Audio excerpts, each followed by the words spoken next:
लोग मुझसे कह देते हैं, बाबा आप एकदम से उत्तेजित हो जाते हो। लो आज तुम्हें फार्मूला समझाता हूँ। एक फार्मूला नोट कर लो।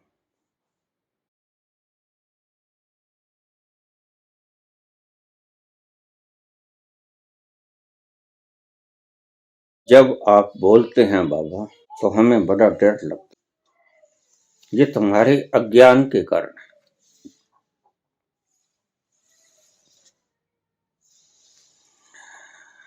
मैं कहाँ बोलता हूँ?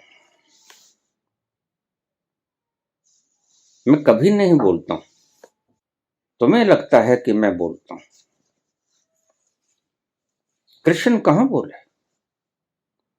कबीर और नानक कहाँ बोले? कहाँ मीरा नाची? वही नाचा, वही बोला, वही गाया। उसी ने कुरुक्षेत्र के मैदान में गीता का ज्ञान बरसाया। तुम्हें डर लगता है तो और दूसरा कोई कारण नहीं है, बस एक ही कारण, अज्ञान। तुम समझते हो कि मैं बोलता हूं। जिस दिन ये अज्ञान का पर्दा हट गया और तुमने जान लिया कि वह ही बोलता है, उस दिन तुम्हारा भय मिट जाएगा। मुझे डर लगता है बाबा, कहीं वैसा ना हो जाए। अगर वैसा ही कराना है तो वैसा करवा दे। हम तो राजी होने के लिए भी नहीं हैं। हम इतने भी नहीं बचे कि हम कह सके राजी हैं हम उसी में जिसमें तेरी रजा है।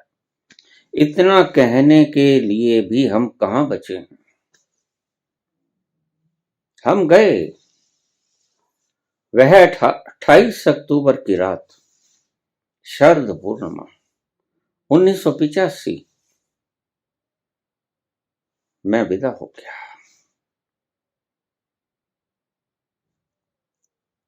पंख पखेरु उड़ गया धरातल से और चहुं दिशाओं में बिखर गया।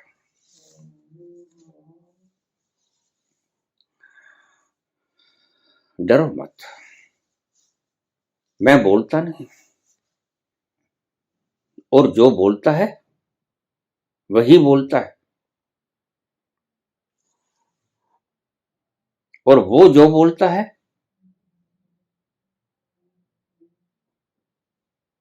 वो अपनी इच्छा से बोलता है। मैं उसे बाध्य करता नहीं, मैं उसे कर सकता हूं। वह जो बोले बोले, कहीं ऐसा ना हो जाए, कहीं वैसा ना हो जाए। अगर उसने ऐसा ही करना है, अगर उसने इस ढांचे को स्कैटर करना है तो कर दे, उसकी मर्जी। तुम्हारे अज्ञान के कारण ऐसे प्रश्न उठते हैं, क्योंकि तुम स्वयं को अभी शरीर और मन के पार देख नहीं पाए।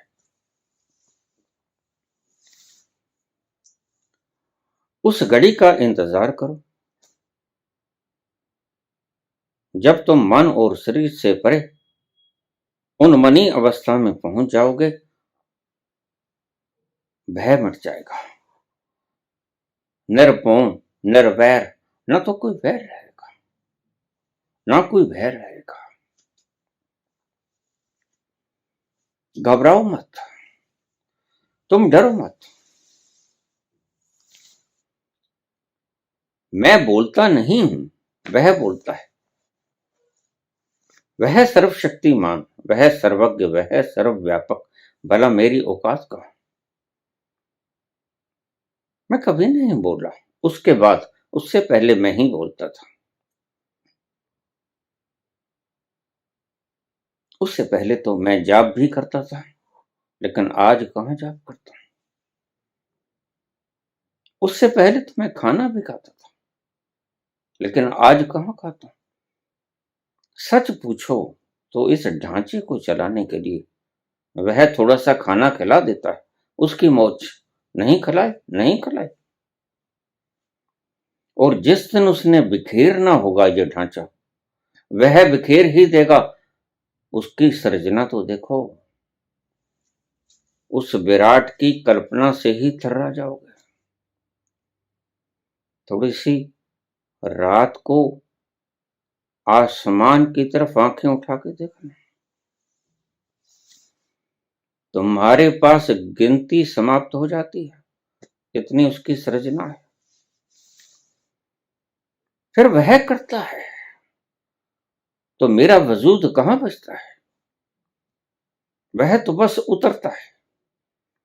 उतरता है और बोलता है, अपने ही ढांचे से बोलता है। ये यंत्र उसका, ये बोल उसके। तुम क्या समझते हो ये विजय वत्स बोल रहा है? नहीं, तुम गलती में। तुम क्या समझते हो कोई इस ढांचे को मार देगा तो मैं मर जाऊंगा? नहीं नहीं, ये ढांचा तो एक दिन बिखर ही जाएगा। कोई बिखराए या ना बिखराए, ये सवाल नहीं। सवाल तो सभी का ढांचा बिखर जाता है। और यही तो तुम्हें सिखाता है परमात्मा। एक दिन बिखर ही जाओगे, अभी बिखर जाओ। जब एक दिन बिखर ही जाना है तो अभी बिखर जाओ। और एक दिन बिखरोगे तो कुछ नहीं मिलेगा, जैसे आए चले जाओगे। और अभी बिखर जाओगे तो वो पा जाओगे जो कभी कल्पना में भी नहीं सोचा था।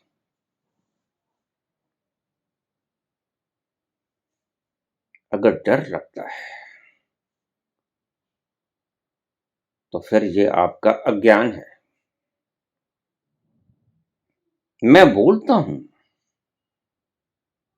तुम्हारा अज्ञान है कि मैं शरीर हूं, मैं मन हूं। तुम अपने आप को शरीर और मन समझते हो। वैसे ही तुम्हारी दृष्टि मेरे बारे में है। यही तो मोह नष्ट हुआ अर्जुन का। अर्जुन भीष्म पितामह और गुरु द्रोण को शरीर समझते थे, तभी तो कांप रहे थे।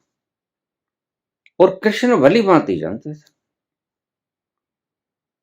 भला कृष्ण नहीं जानते तो और कौन जानता है?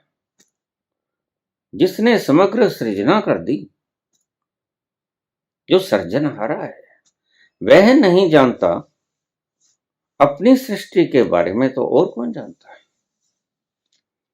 तो कृष्ण अच्छी तरह से जानते हैं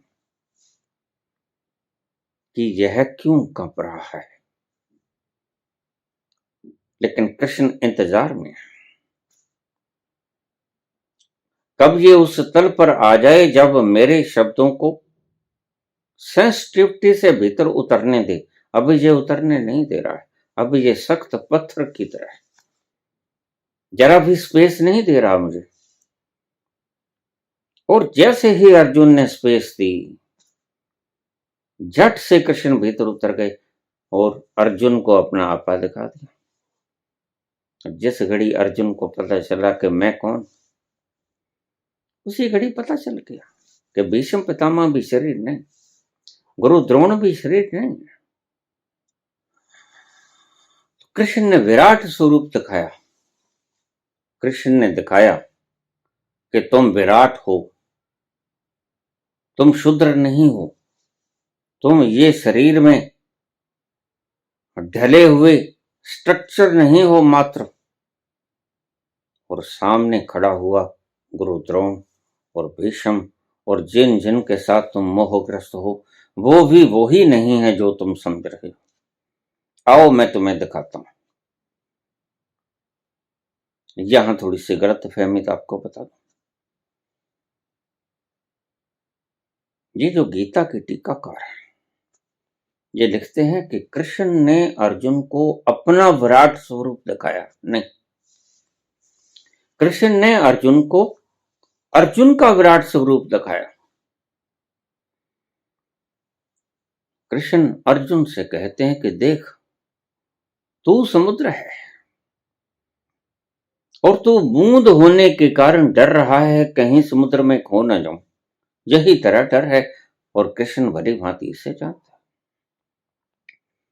फिर तुम्हारी बुद्धि यहां भेद करती है। तो फिर अगर अर्जुन विराट हैं तो कृष्ण विराट नहीं है? नहीं। समुद्र का प्रत्येक कण विराट है।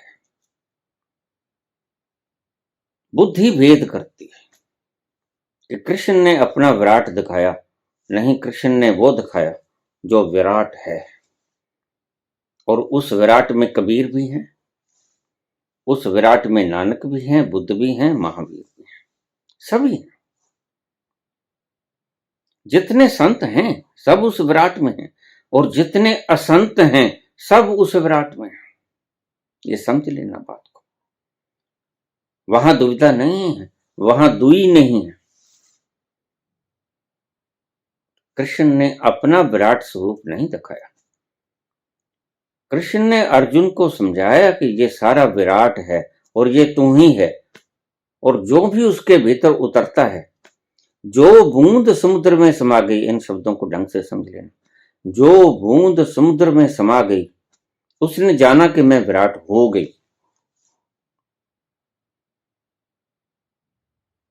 जो बूंद समुद्र में समा गई, समुद्र में समाने से पहले वो तुच्छ बूंद थी।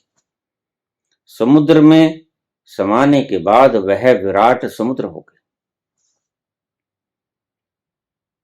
तो लोग मुझे ये पूछ लेते हैं कि बाबा, कबीर विराट में समा गए, क्या वापस आएंगे? नहीं, कबीर कबीर के रूप में कभी नहीं आएंगे। कृष्ण कृष्ण के रूप में कभी नहीं आएंगे। हाँ, आएंगे, लेकिन वो बूंद का आकार, प्रकार, वेश भूषा, बोल चाल, खान पीन बिल्कुल अलग होगा। और अगर कोई तुम्हें कृष्ण मोर मुकुटधारी हाथ में बंसरी लिए मिल जाए तो उसकी पिटाई कर देना। हाँ, वो नकली होगा, वह असली नहीं होगा। अगर कोई तुम्हें राम धनुष उठाए हुए दिख जाए तो पीट देना उसे। देखो, रामलीला वाले को छोड़ देना सिर्फ। हाँ, वो तो हम हर साल ही बनते हैं,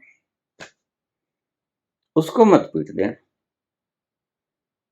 लेकिन अगर कोई ये बात तुम्हें बहकाने के लिए, तुम्हें भ्रमित करने के लिए राम का वेश धरे और हाथ में उसके भिक्षा पात्र हो और धनुषबाण हो तो उसकी बखियां उधेड़ देना। राम को भीख मांगने की आवश्यकता क्या है?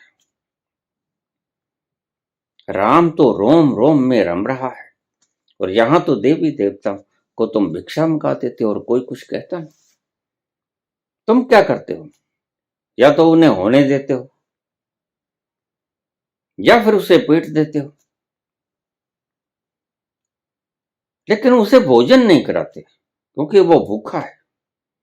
वह सो कलोल करेगा अपना पेट भरने के लिए, तुम उसकी तह तक नहीं जाते। मैं ये नहीं कहता कि जो काली का रूप धारण करके तुमसे मांगता है उसको पीट देना, नहीं नहीं, उसको भोजन करा देना, वह भूखा होगा। उसको जरूरत होगी सर्दी में कंबल की, वस्त्रों की, वह दे देना। वह जब पाखंड क्यों करेगा?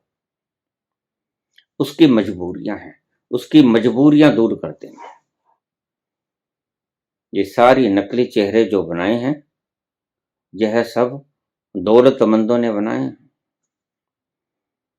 आज भगवानों का वेश धारण करके ये भिखारी जो आपको सड़कों के ऊपर दिखते हैं, ये इन दौलतमंदों के कारण है जिसके साथ सरकार मिली हुई है। इन्होंने इनका भोजन छीनकर उन कुछ गिनती चुनती के व्यक्तियों को दे दिया है। यही प्रथा सारे विश्व में शुरू है। कोई मरता है मरे, कोई जीता है जिए, लेकिन ये धन इनका इकट्ठा करके कुछ पूंजीपतियों को देना है, सिर्फ दिखाने के लिए कि भारत विश्व गुरु है। तो हमने एक नंबर होना है पूंजी के अंदर भी। तो ऐसा करो, सारे भारतवर्ष की पूंजी इकट्ठी कर लो, किसी एक व्यक्ति को दे दो, वो कोई भी हो। तो भारत विश्व गुरु बन गया, बिल्कुल बन गया। लेकिन अगर 140 करोड़ लोगों को भूखा मार के तुम विश्व गुरु बनना चाहते हो, तो मैं एक पल में एक आदमी को विश्व गुरु बना देता हूं। सबकी संपदा इकट्ठी करो, सारे मंदिरों की संपदा इकट्ठी करो और एक व्यक्ति को दे दो, उसका मुकाबला कौन करेगा? तुम विश्व गुरु हो गए। बहुत सिंपल सी व्यवस्था है, इसमें कहीं कोई जोर नहीं लगता। यह ठगीबाजी तो कोई भी कर सकता है,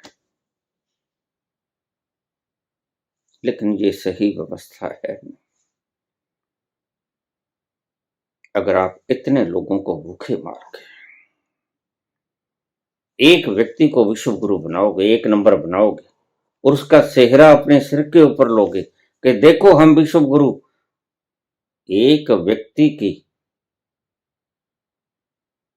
इकोनॉमी बढ़ जाना, एक व्यक्ति की संपत्ति बढ़ जाना, विश्व गुरु होने का पैमाना नहीं।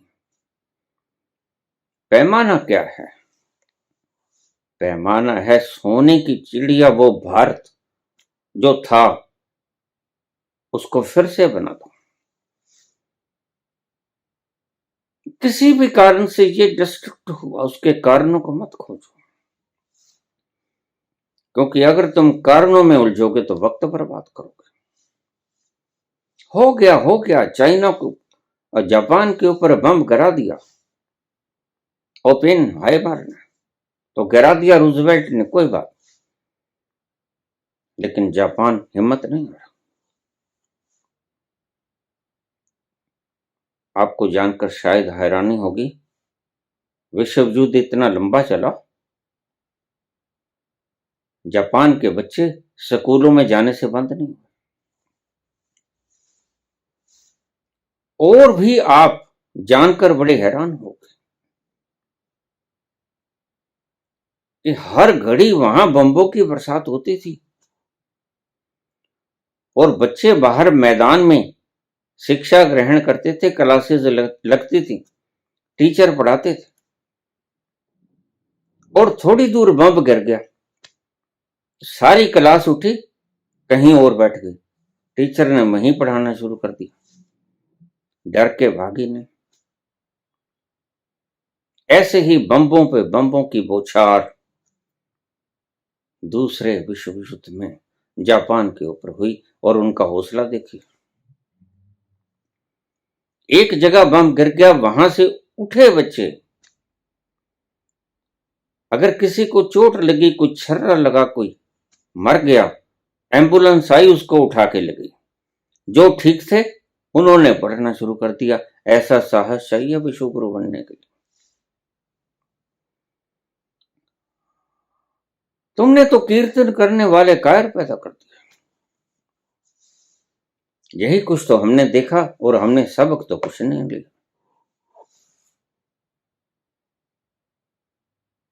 हमने देखा गजनबी को सोम मंदिर लूटते हुए, लेकिन हमने सबक नहीं लिया। हमने सबक नहीं लिया कि साहस पैदा करो, छोड़ो माला, और माला भी कहां तुम सच्ची उठाते हो, या तो माला भी सही उठा लो, तो फिर तो आपके ऊपर एटमॉस्फेरिक दबाव पड़ना बंद हो जाएगा। लोग मुझसे कह देते हैं, बाबा आप एकदम से उत्तेजित हो जाते हो। लो आज तुम्हें फार्मूला समझाता हूं। यह उत्तेजना है नहीं, एक फार्मूला नोट कर लो। क्रोधी व्यक्ति अगर क्रोध करेगा, उस क्रोध को शांत होने में, उसका मूड सेट होने में कुछ दिन भी लग सकते हैं, 1-2 दिन भी लग सकते हैं। सुबह क्रोध आया, सांझ तक भी क्रोध रह सकता है। तुम कहोगे कौन दुष्ट माथे लगा था, कौन पनौती माथे लगा था।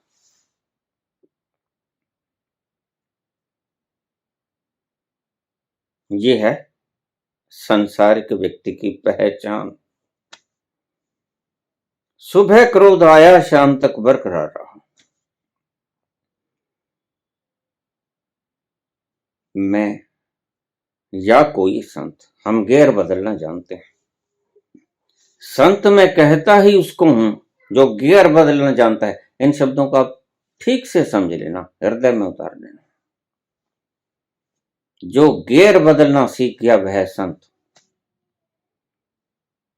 संत इतना ज्यादा सौम्य और शील होगा कि वह रास भी रचाएगा, और वह उत्तेजित होकर, गर्म होकर कहेगा, शिशुपाल 99 गाली हो चुकी हैं, खबरदार अगर इसके बाद तुमने गाली। मैंने बुआ को 100 अपराध माफ करने का वचन दिया है। देखिए सहन शक्ति, देखिए तुम इस व्यक्ति की। शिशुपाल डरता है, कायर, अज्ञानी। छाती चाहे कितनी इंची की हो, कोई फर्क नहीं पड़ता। छाती तो भैंस की भी बहुत होती है, 356 होती, लेकिन कलेजा कहां होता है? कृष्ण के भीतर कलेजा है, छाती शिशुपाल की ज्यादा है। मैं समझा दूंगा। और शिशुपाल गाली निकाल रहा है। ओ धैर्य देखिए, बस यही चीज देखने वाली जो मैं आपको समझा रहा हूं। धैर्य देखिए श्री कृष्ण का, वो इंतजार करते हैं 99, 90, 95 और फिर वार्न करते हैं। सीधा ही जाके गला नहीं पकड़ लेते, वो कहते हैं, वार्न करते हैं कि देखो ठहर जाओ, अब बस इसके बाद मौका नहीं मिलेगा। लेकिन शिशुपाल फिर गलती कर देते हैं और कृष्ण उसका वध कर देते हैं। लेकिन वध करने के पश्चात वह सांझ तक गुस्सा नहीं रहते। गुस्सा था, आया और चला गया। गुस्सा पानी पर खींची हुई लकीर की तरह था। बस जैसे पानी में आप तलवार फेरा दो, वह थोड़ी सी लकीर बनेगी क्षण भर के लिए और विदा हो जाएगी। कृष्ण अगले ही पल रास रचा सकते हैं। वध करने के उपरांत यह फर्क समझ लेना आप। कृष्ण वध करने के तुरंत बाद गोपियों संग रास रचा सकते हैं, लेकिन सांसारिक व्यक्ति रास नहीं रचा पाएगा। ये फर्क है, और बड़ा महीन फर्क है, और बड़ा विराट फर्क है। महीन भी है और विराट भी है।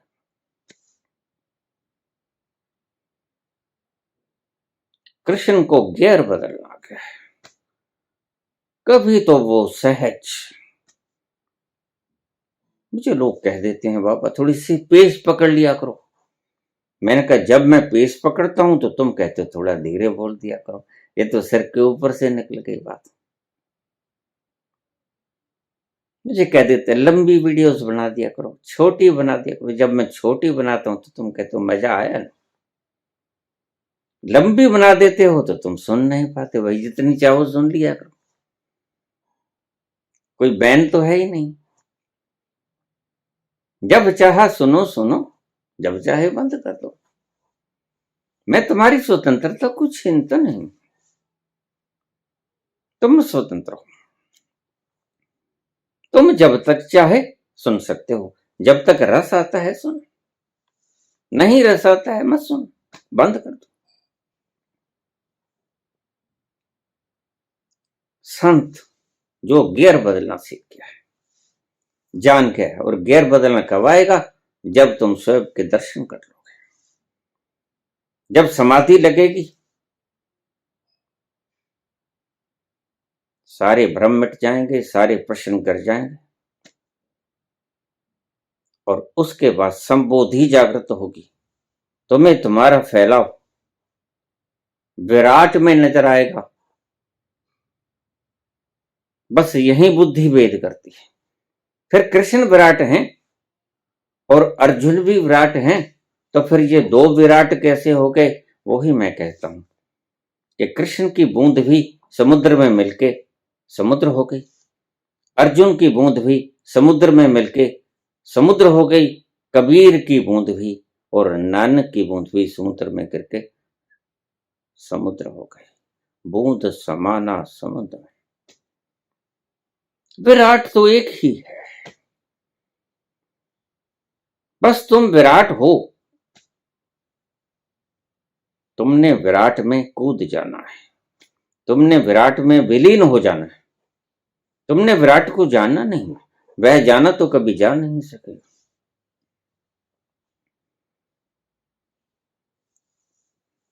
कृष्ण उत्तेजित होते हैं, मुझे भी उत्तेजित होता पाओगे आप, लेकिन आप अगले ही क्षण देखोगे कि मैं भजन गा रहा हूं। जो सुख पाए राम भजन में, जो सुख पायो राम भजन में, वो सुख नहीं अमीरी में, मन लाग्यो मेरो राम। फकीरी में, फकीरी में मन लाग्यो मेरो राम। ये पहचान आपको बतलाती है।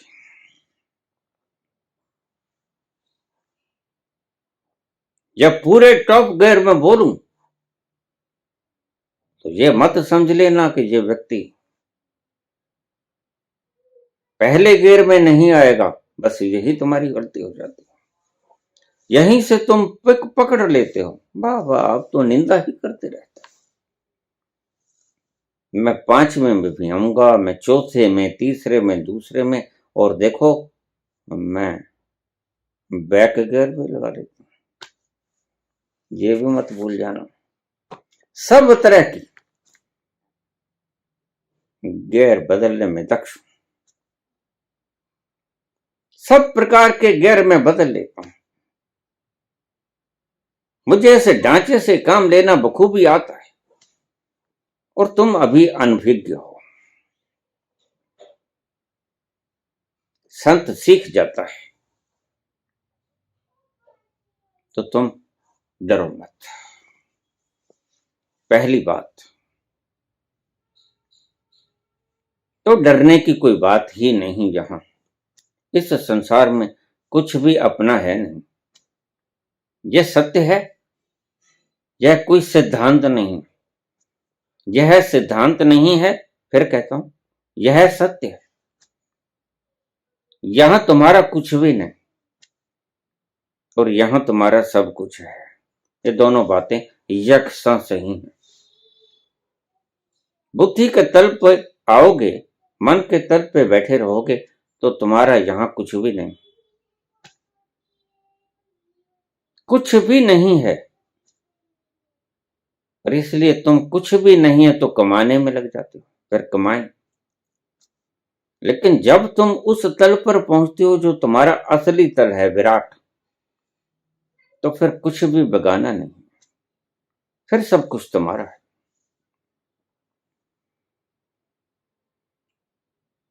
फिर सारा विराट, उसकी मलकियत तुम्हारे पास, फिर तुम मालिक हो। खोपड़ी में आए आए तुम गुलाम होते हो, और स्वयं में जाए जाए तुम विराट के मालिक होते हो। इतना फर्क है। ये दो शब्दों में तुम्हें समझा दिया। मन के तल पर आए आए तुम गुलाम होते हो और तुम्हारा कुछ भी नहीं होता। तुम स्वादों के इशारों पर नाचते हो। वहां थोड़ा सा स्वाद मिल गया, वहां थोड़ा सा स्वाद मिल गया। भागते हो तुम, कितनी मुशक्कत करते हो, रात क्या आता है, हाथ तुच्छ नजर आता है। वही कंकड़ पत्थर बीनते फिरते हो संसार। और जब तुम वहां चलकर अपनी अंतर यात्रा में जाते हो और स्वयं के दर्शन करते हो उस बूंद के, तो तुम्हारे सब प्रश्न गिर जाते हैं, तुम्हारी सब चिंताएं गिर जाती हैं, चिंतनाएं गिर जाती हैं, सभी तुम्हारे विचार खत्म हो जाते हैं, सभी तुम्हारी सूचनाएं ध्वस्त हो जाती हैं। और फिर उससे आगे लड़ी चलती है समाधि से संबोधि। ये एक यात्रा नहीं है, तुम्हें बता दूं। तुम इसे एक यात्रा समझते हो। मैं कहता हूं पहले तो अज्ञान से समाधि की ओर, वहां तुम्हें पता चलेगा अज्ञान में तुम शरीर हो और समाधि में तुम शरीर नहीं हो। तुम शरीर से परे के कुछ हो, तत्व हो, उसे तुम आत्मा कह लो। और फिर आगे भी एक यात्रा है। जो जहां ठहर गया उसने वहीं विश्लेषण करना शुरू कर दिया, वहीं विस्तृत व्याख्या करनी शुरू कर दी, वहीं से बोलना शुरू कर दिया। इसलिए जो शरीर के तल पर है वह कहेंगे ईश्वर नहीं, बस शरीर है, समाज है, समाज को बदल दो, सर्कमस्टेंसेस को बदल दो, यहां कोई गरीब ना रहे, भूखा ना मरे। और फिर जो अपने भीतर थोड़ा सा उतरा तो तल बदलते जाएंगे। कोई कवि हो जाएगा, कोई सस्ता कवि हो जाएगा, कोई महंगा कवि हो जाएगा। दो व्यक्ति भागे जा रहे थे, बड़े जोर से भागे जा रहे थे। आगे वाला खूब जोर से भाग रहा था और पीछे वाला उससे भी ज्यादा जोर से भाग रहा था। और पीछे वाला व्यक्ति शोर मचा रहा था, इसे पकड़ लो, इसे जाने मत दो, पकड़ लो, इसे जाने मत दो, जाने मत दो। किसी ने उसे पकड़ा नहीं। कौन रिस्क उठाता है, क्या पता क्या बात है, आपसी झगड़ा है, अपन क्या लेना है।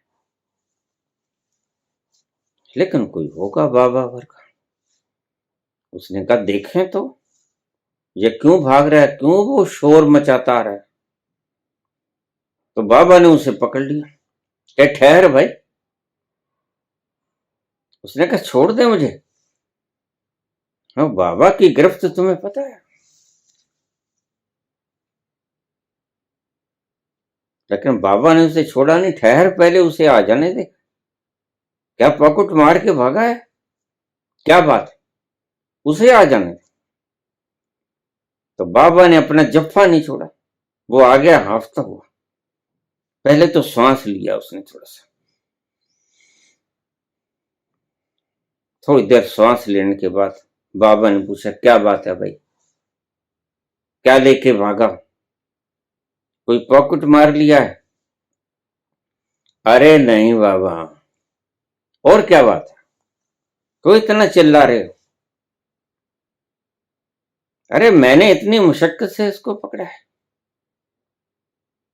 कहता बाबा इसने अपनी कविता तो मुझे सुना दी,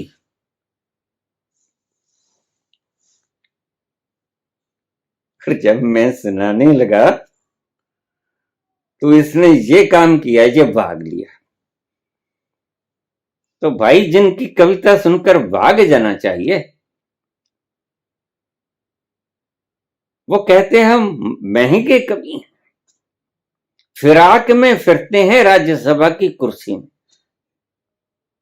या यूपी से इलेक्शन लड़ने में, और शायद जीत भी जाए, क्या पता। जहां कोई पागलों की कमी थोड़ी।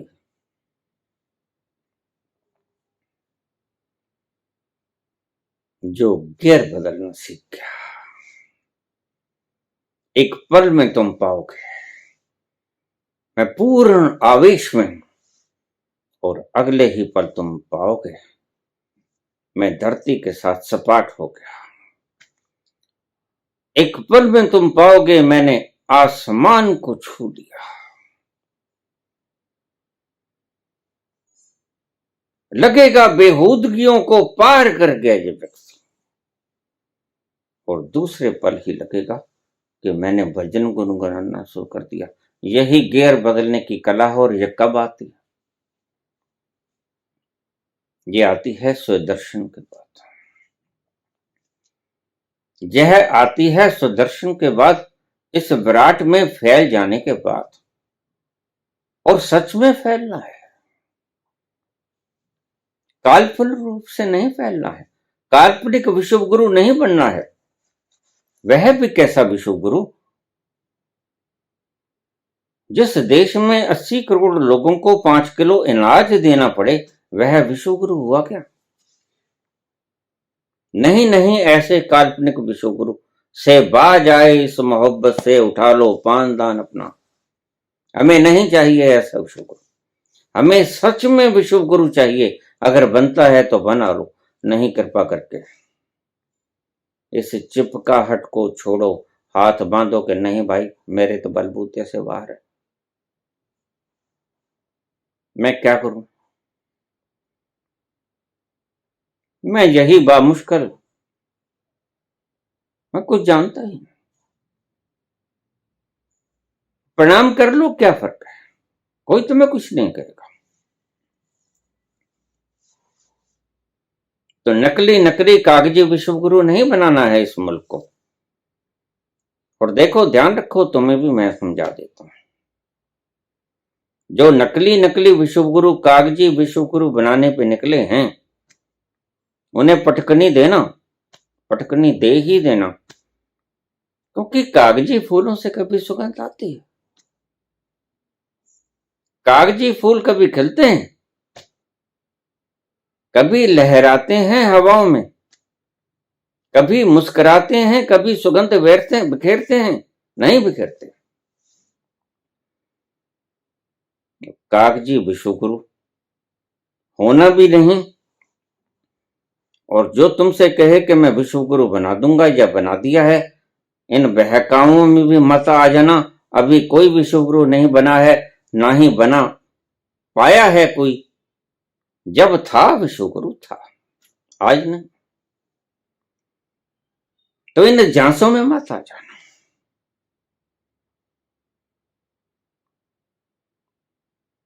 मैं कभी आवेश की उस पीक को छू दूंगा,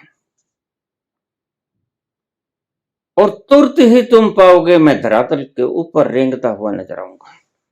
मैं भजन गाता हुआ, मुस्कुराता हुआ, आनंद में मगन नजर आऊंगा। बस यही गिर बदलने की क्रिया है। इस कला को सीख जाओ। लेकिन ध्यान रखना, यह कोई सीखने जैसी नहीं। यह देखने से कला आ जाती है। सर्वत्र अपना फैलाव जो कि व्यक्ति देख लेता है, उसमें ये कला सहज ही उत्पन्न हो जाती। सर्वत्र तुम्हें अपना आपा ही दिखेगा, वहां से सारे सारे बैर मिट जाएंगे। यही संतों ने कहा, निर्वैर निरपूर्ण, वहां सभी का भय खत्म हो जाएगा। ये तुम्हें एक फार्मूला बता दूं। संत से बड़ा शांत कोई नहीं होता। असल में संत शब्द में शांति की ध्वनि झलक पड़ती है। संत शांत, संत से बड़ा शांत कोई नहीं।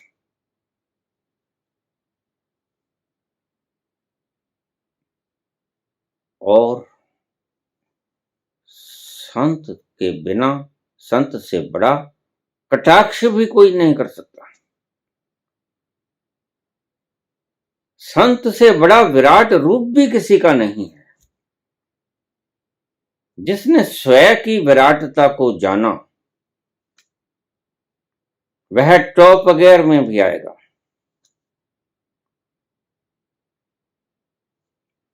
वह फर्स्ट गियर में भी आएगा, और जरूरत पड़ी तो वह बैक गियर में भी जाएगा।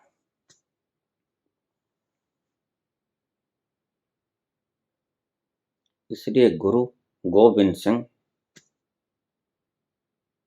तलवार उठा लेते हैं, यह बैक गियर है। हजरत मोहम्मद तलवार उठा लेते हैं, यह बैक गियर है। जो दुष्ट बातों से राजी नहीं होता तो शस्त्र उठा लो, और गुरु गोविंद सिंह उठाते हैं और मोहम्मद उठाते हैं तो तुम ऐतराज करते हो, लेकिन तुम्हें पता नहीं, तुम्हारे राम तो सदा ही हथियार साथ लेके चलते हैं, धनुर्धारी राम उनका नाम। तुम्हारे कृष्ण तो हर वक्त उंगली को ऐसा रखते हैं, सुदर्शन चक्रधारी हैं। तुम उस तरफ तो जाते नहीं, तुम भूल जाते हो, तुम सिर्फ रास की बातें पकड़ लेते हो। तुम कहते हो करुणा करुणा अवतारम, लेकिन तुम दूसरा पक्ष भूल गए।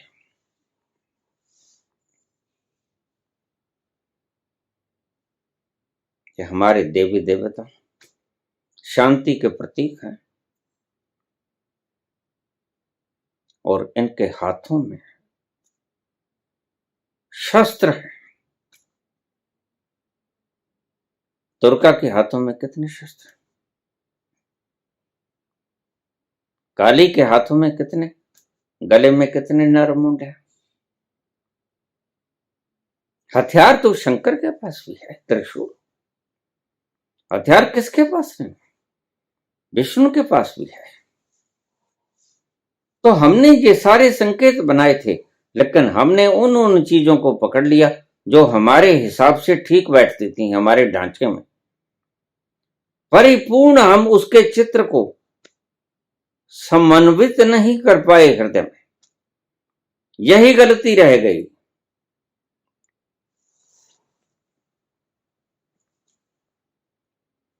हमने रास रचाते हुए कृष्ण को तो हृदय में बसा लिया, लेकिन कंस का वध करते हुए उस रूप को नहीं हम पचा पाए। शिशुपाल का वध करते हुए कृष्ण को हम पचा नहीं पाए। त्याग करने वाले राम को तो हम पचा पाए, लेकिन ताड़का का और खरदूषण का वध करने वाले राम को हम पचा नहीं पाए। हमने एक पक्ष पकड़ लिया और हम चूक गए। तुम्हें पता नहीं, जब तुम एक सिक्का उठाते हो तो सिक्के का जो पहलू दिखता है ऊपर का, सिर्फ वही हाथ में नहीं आता, छिपा हुआ पहलू भी संग संग आ जाता है, और तुम्हें पता ही नहीं था। तुमने उठाया सिर्फ एक पहलू, लेकिन आए दो पहलू, परला पार भी साथ में आया। तो हमने करुणा को पकड़ लिया, लेकिन करुणा के साथ साथ, क्योंकि वही एनर्जी तो वही है, जहां जिस प्रकार से तब्दील करनी होगी वह करने में दक्ष हैं। इसे ही तो कलाएं कहते हैं। देखिए, बिजली एनर्जी एक ही है ना, उसी पावर हाउस से आती है, लेकिन कितनी कलाएं हैं उसमें। वह पंखे को रोटेट भी कर देती है, वह गीजर में पानी भी गर्म कर देती है, वह हीटर से आग भी बरसाती है, वह ब्लोवर से गर्म हवा भी दे देती है, वह फ्रिज में जाकर आपके खाने को भी व्यवस्थित रखती है, ठंडा रखती है। और वह एसी के अंदर जाकर ठंडक भी दे देती है। तो तुमने अगर एक रूप पकड़ लिया एनर्जी का, कोई भी रूप पकड़ लिया, तो तुम मार खा गए। तुमने उसकी विराटता को जाना नहीं। इसलिए आपको ये भोंदू, ये बुद्धू बहुत मिलेंगे धरती पे, और करीब करीब सारी धरती भोंदुओं की धरती, जिन्होंने एक पासा पकड़ लिया लेकिन दूसरा पासा भी है और बिल्कुल विपरीत है, उसको नहीं वो समझ पाए। तुमने सुख को पकड़ लिया, तुम्हें ये नहीं पता कि सुख के विपरीत दुख भी आएगा। तुमने मान को पकड़ लिया, तुम्हें ये नहीं पता कि अपमान भी आएगा।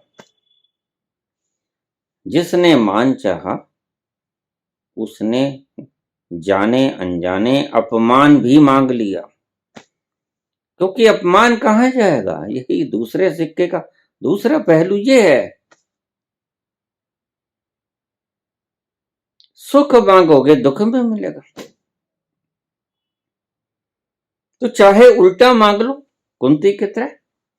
कुंती ने दुख मांगा, उसे पता था महान दुख दे दो महान सुख आ जाएगा,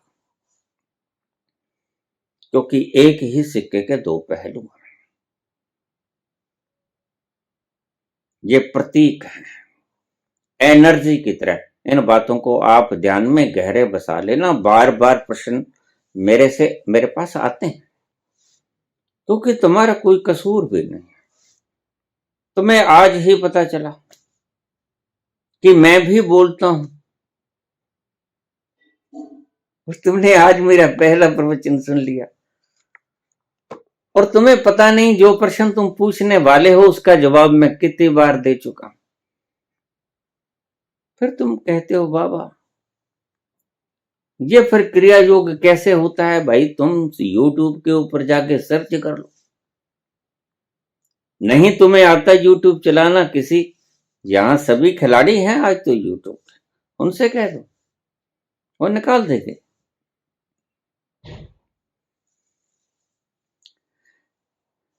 एक पक्ष पकड़ा तुमने विष्णु की योग निद्रा देख ली, लेकिन विष्णु का वो अवतार नहीं देखा तुमने जो कंस का वध कर देता है, जो शिशुपाल का वध कर देता है, जो बाली का वध कर देता है, जो रावण का वध कर देता है, जो ताड़का को मारने से अबला होने के बावजूद गुरेज नहीं करता, वो अबला कहां है? जो ताड़का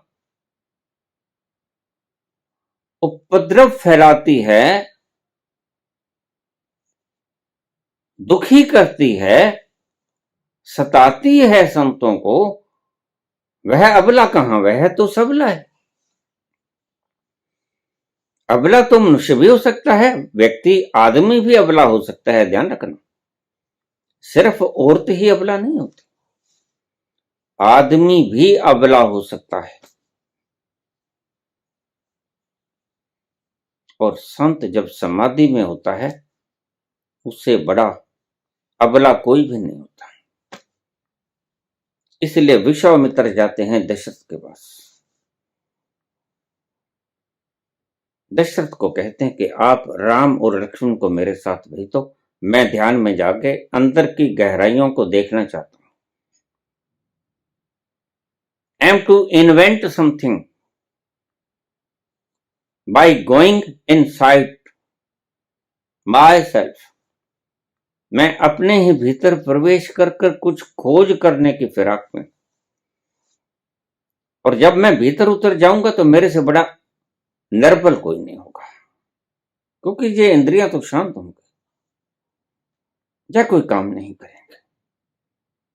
फिर मुझे कोई मार दे काट दे, और वहां तो राक्षस ही ऐसे हैं, वह ताड़का है, वहां खर है, वहां दूषण है, वह मारीच है, वह तो सदा तैयार ही रहते हैं।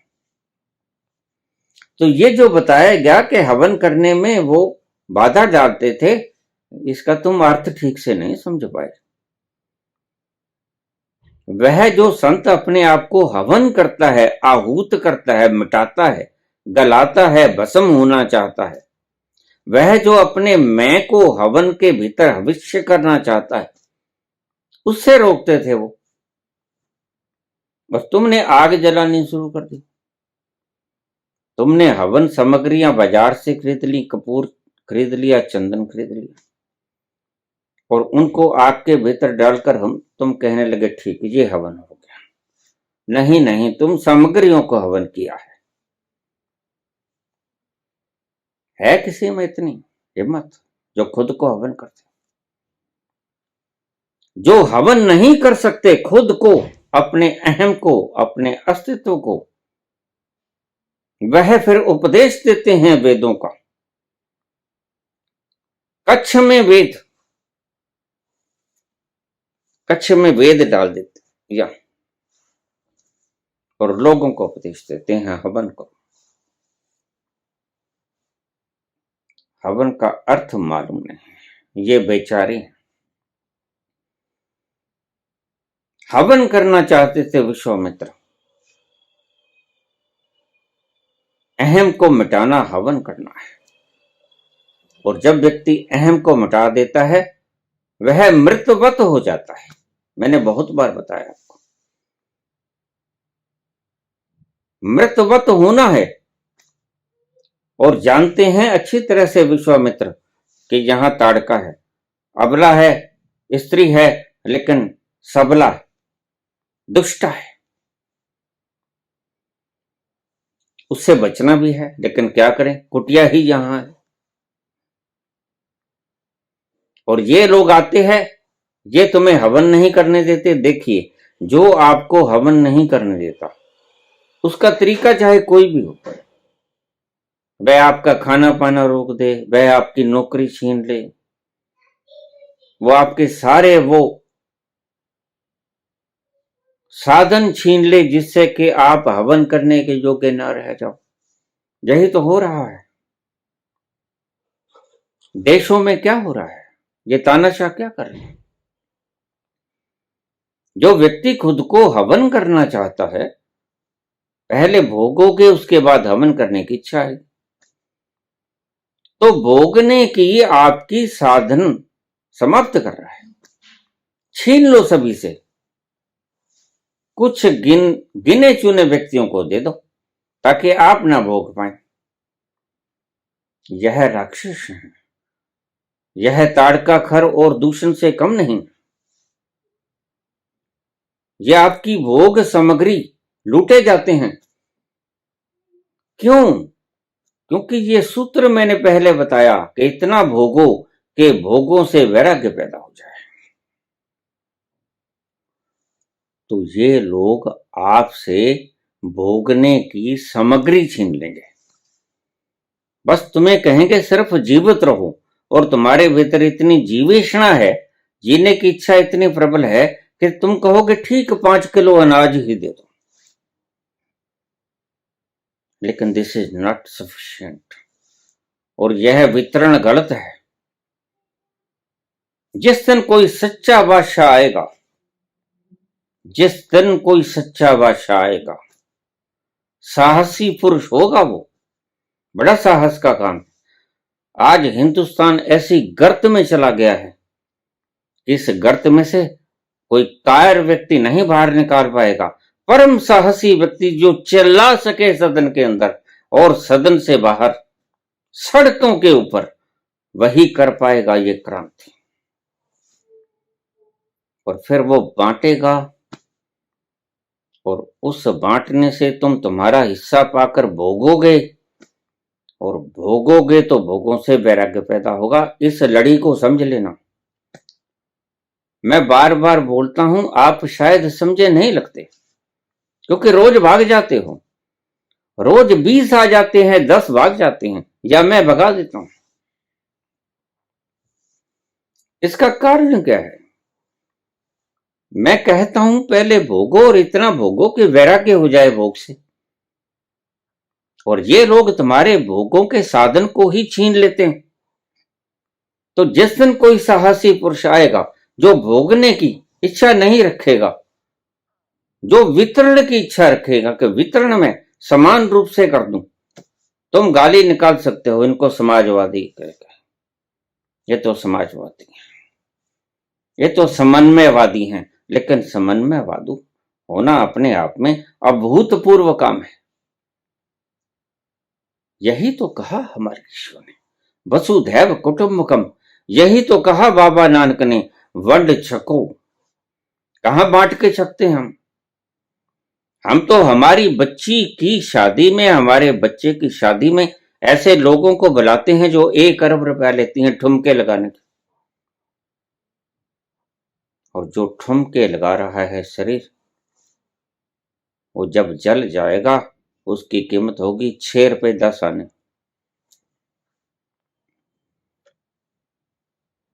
लेकिन मूर्ख मूर्खों को आमंत्रित करते हैं। और तुम कहते हो भाई बड़े लोग हैं। नहीं नहीं, कोई बड़े लोग नहीं, इनसे छोटे लोग हैं ही नहीं। जो अपनी लूटी हुई वैभव संपन्नता को दिखाकर तुम्हें जलाते हैं, ये नीच हैं, ये दुष्ट हैं, ये कातिल हैं, ये हत्यारे हैं, ये लुटेरे हैं। और तुमसे मैं कहता हूं, अपने हक को मांगने से तुम मिला नहीं, बेनती कर लो, बेनती करके मांग लो। और अगर कोई मांगने से नहीं देता तो मैं कहता हूं छीन लो।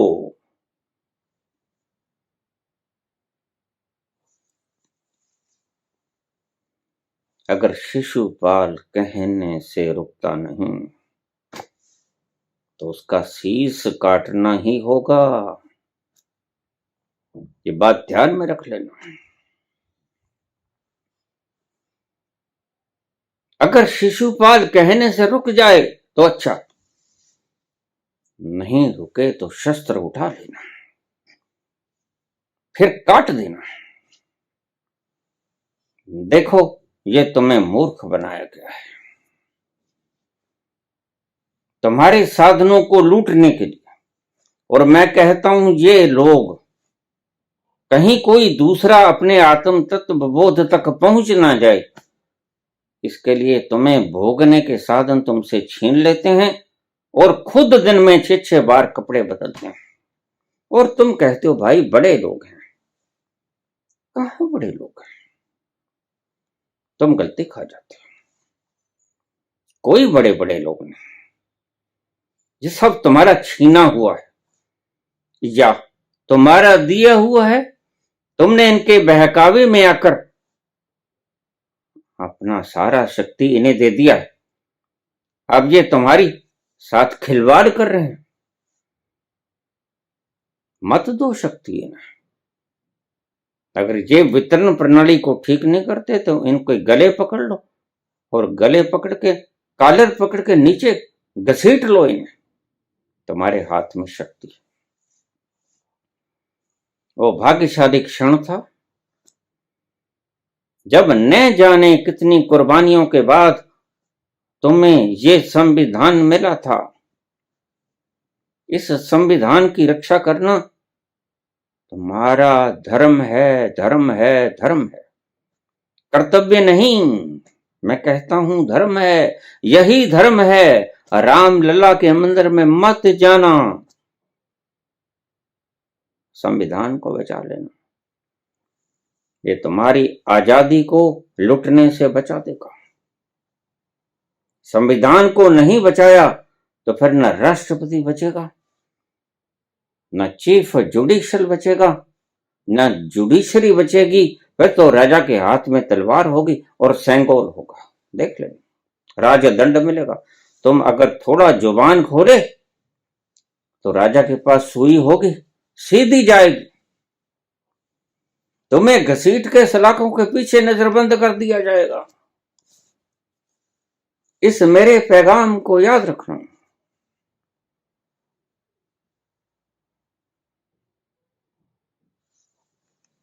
ये दुष्ट लोग मीठी वाणी बोलने में दक्ष होते हैं। इनकी मीठी वाणी में आ मत जाना। और देखिए, जो डायन होती है ना, जब दूसरों के घरों को खा जाती है, ये शब्द मेरा ठीक से समझ लेना, जो डायन होती है वो जब दूसरों के घरों को भक्ष कर लेती है, तो फिर जब उसे कोई नहीं दिखता तो अपने घर को भक्षण कर लेती है। बचेगा वो भी नहीं। जो इसके संग चलेगा, इसकी अंगुली पकड़ के चलेगा, जो भी तानाशाह है उसकी बात करता हूं। कहां बची इवा? हिटलर के साथ ही इवा को भी आहूत होना पड़ा। कुछ घंटे पहले इवा के साथ उसने शादी रचाई थी, हिटलर। और हिटलर भी यही कहता था, मैं हूं तो सब ठीक है, देखो मैं हूं, छाती थपथपाता था। लेकिन जब दूसरा आया तो उसने खुद को भी गोली मार ली और इवा को भी मार दिया।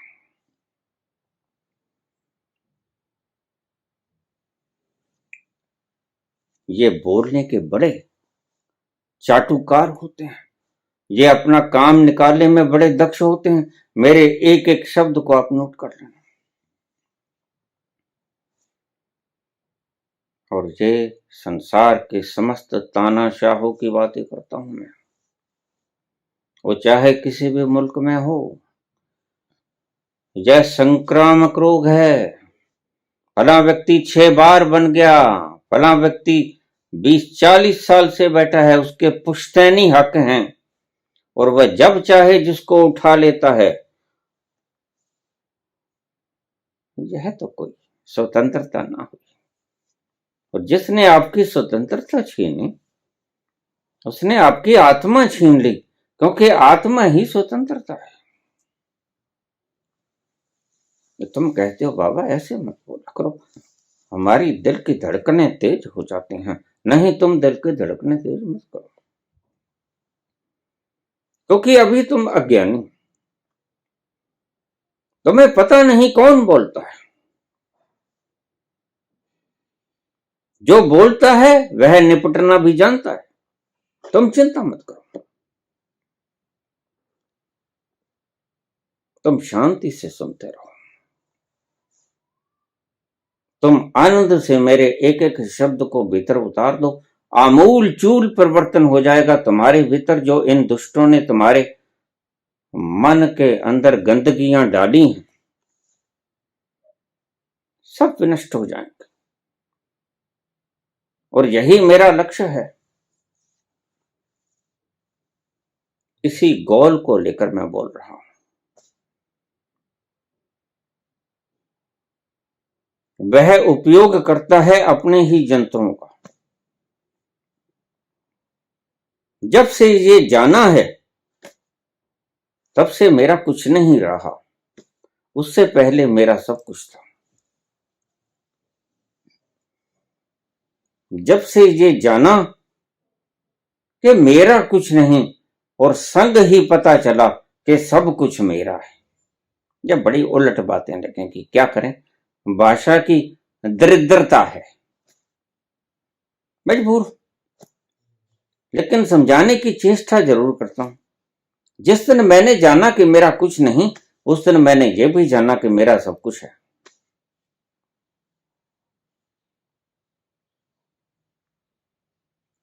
तुम दिल को धड़काया मत करो, तुम दिल को बेचैन मत होने दो। तुम आनंद से अपनी साधना करो, मुझे अपना काम करने दो। तुम्हारे काम की बात तुम्हारे हृदय के भीतर प्रवेश हो जाएगी, तुम फिक्र मत करो।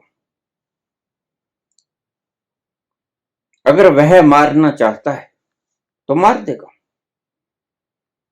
अगर वह ऐसे ढांचों को स्कैटर करना चाहता है, कर देगा। इससे पहले भी स्कैटर हो चुका। गांधी के 4 गोलियां लगी थी, यद्यपि आज तक तुम्हें कहा जाता है कि 3 गोलियां लगी थी। वो चौथी किसने चलाई? गोली तो 4 थी। और जिन व्यक्तियों ने षड्यंत्र रचा वो बिल्कुल बच गए। कमाल। 2 लटका दिए गए, बाकी बचा दिए गए। तो कोई बात नहीं, अगर ऐसा ही उसने अपनी सृजना में करना है तो फिर कर ही देना है, हमारा है क्या जाना। और सच में जब से जाना मरने का नाम है जिंदगी, सर पे कफन बांधे कातिल को ढूंढते हैं। धन्यवाद।